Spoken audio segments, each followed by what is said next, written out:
Some of our favorite partners in pickleball are the ones who think they're a self-certified professional pickleball coach, or paddle tap your $200 paddle with the force of a freight train, overrule our perfectly accurate line calls, or try to hit ATPs from everywhere on the court. So today, we're gonna show you how to be exactly like them in a couple of easy steps. First up, a great partner is a great teacher. The best thing you can do as a partner is to constantly give on-court coaching advice. Bonus points if you do this with a partner you have never played with before, especially if it's during a tournament. Everyone knows that the best time to fix technique and strategic errors is during pivotal moments of the tournament that you paid hundreds of dollars to play in. So to take advantage of this, mentally note every time your partner makes a mistake, and then right before the next point, tell them the most cliche pickleball advice you can think of. If you really want to improve your reputation as a pickleball partner, then be sure to remember the advice you just gave and then do the exact opposite the next time you have an opportunity. This way you'll give your partner another chance to see what they're doing wrong, and they'll learn even faster. For tip 2, great partners always find something to blame their errors on other than themselves. This keeps team morale high and ensures that your partner does not lose faith in you. When things aren't going your way, remember, it is never your fault. Got a shot that went wild? Blame the paddle. It obviously has a mind of its own. Wind messing with your game? Complain about it loudly. After all, it chose today to be extra gusty just to mess with you. Stumbled a bit? Must be the court's fault for not being perfectly flat. And if all else fails, point a finger at that net for being slightly off its game. This way, everyone knows you would be winning if only those external forces weren't conspiring against you. If you're looking to keep the peace during a pickleball game, here's a third foolproof strategy. Just don't talk to your partner at all. Why risk a disagreement over who should take the ball? Silence is golden, and in this case, it's key to a harmonious game. Let those balls flying down the middle be a test of your mutual mind-reading abilities. Who needs to call out shots when you can enjoy the thrill of guessing whether your partner is going to swing or not? Plus, think of the serene, almost zen-like atmosphere you'll create by not communicating. It's not just a game of strategy,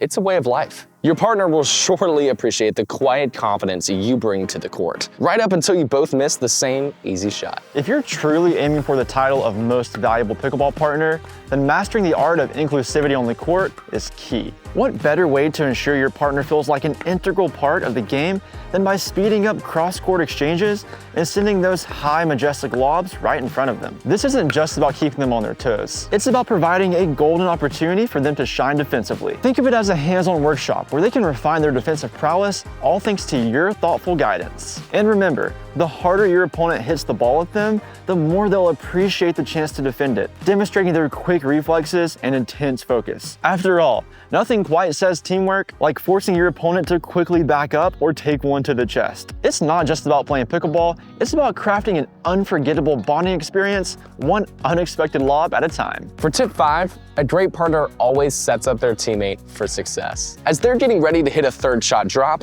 move up to the kitchen line. This isn't just about getting a good offensive spot, it's about teaching them to hit those perfect, unattackable shots. By standing at the kitchen line early, you're saying, I know you've got this, without actually saying a word. It's a clever move to boost their confidence and let them know there's no room for mistakes. Think of it as a helpful nudge for your partner to step up their game, all while staying right in the action. All right, here's a winning strategy for you for number 6. Whenever you even slightly think there's a chance to hit an around the post shot, go for it. Yeah, they're tough shots, but hey, missing is part of the fun. Besides, real champions can nail these shots all the time, so why not you? Forget about saving these attempts for practice or drills. Games are the real deal for testing your skills. Your partner will totally understand.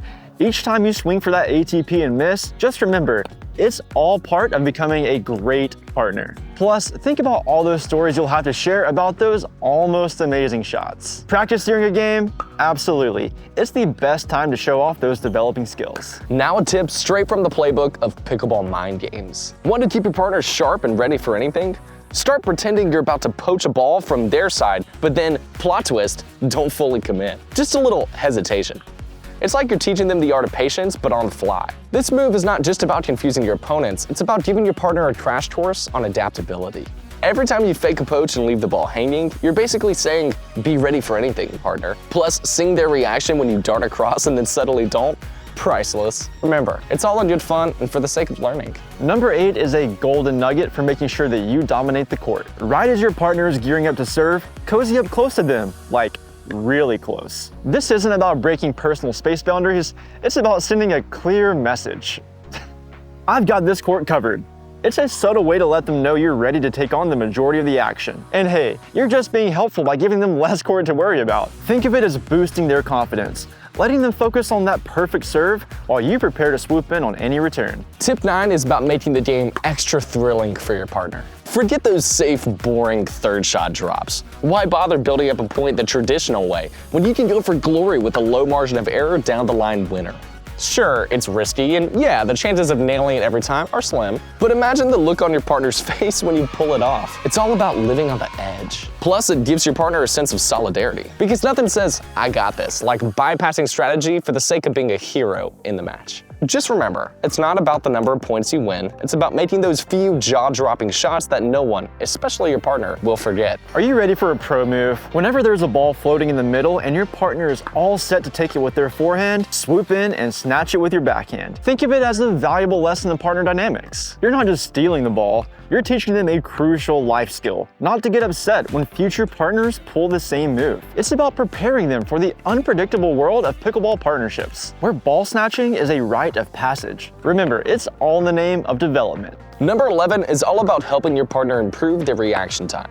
Try this. Whenever you're returning the ball, aim for high and short shots. Why, you ask? Because it's the perfect setup for your opponents to drive the ball straight at your partner. Think of it as a generous contribution to your partner's training regimen. This method isn't just about making the game more challenging, it's about ensuring your partner gets a thorough workout, improving their reflexes and defensive skills on the fly. Plus, it adds a layer of unpredictability to the game that's sure to keep everyone engaged. Now we've got a surefire strategy for those looking to add a little bit of, let's call it, educational feedback to their game. If your partner happens to pop the ball up, instead of gearing up for defense, just turn around and give up. That's right. Let your opponents take that easy put-away shot. It's like training a pet. You're using a bit of positive and negative reinforcement to train your partner. Pop the ball up, that's a no-no. And the consequence is watching the opponent score without any attempt to stop them. This method is all about helping your partner learn the hard way what works and what doesn't, under the guise of good teamwork. Remember, it's all for the greater good. Here's a top-notch strategy for boosting team spirit in tip number 13. Make sure to tap paddles with your partner at every possible opportunity. But here's the twist. Don't just go for a gentle tap. Give it some real enthusiasm, sometimes even a solid whack, to truly show your appreciation. This isn't just about celebrating good shots or commiserating over missed ones. It's about making your partner feel seen and valued. Sure, their paddle might be a pricey piece of equipment, but what's a little wear and tear in the name of team morale? This method ensures your partner never doubts their importance to the team, one emphatic paddle tap at a time. Remember, it's all about the love of the game and making sure your partner knows they're a key player, even if it means their paddle takes one for the team.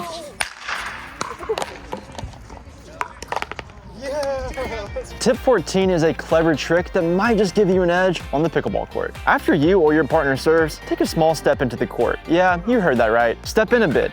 Even though you know you have to let the ball bounce before hitting it back. This move plays a little mind game with your opponents.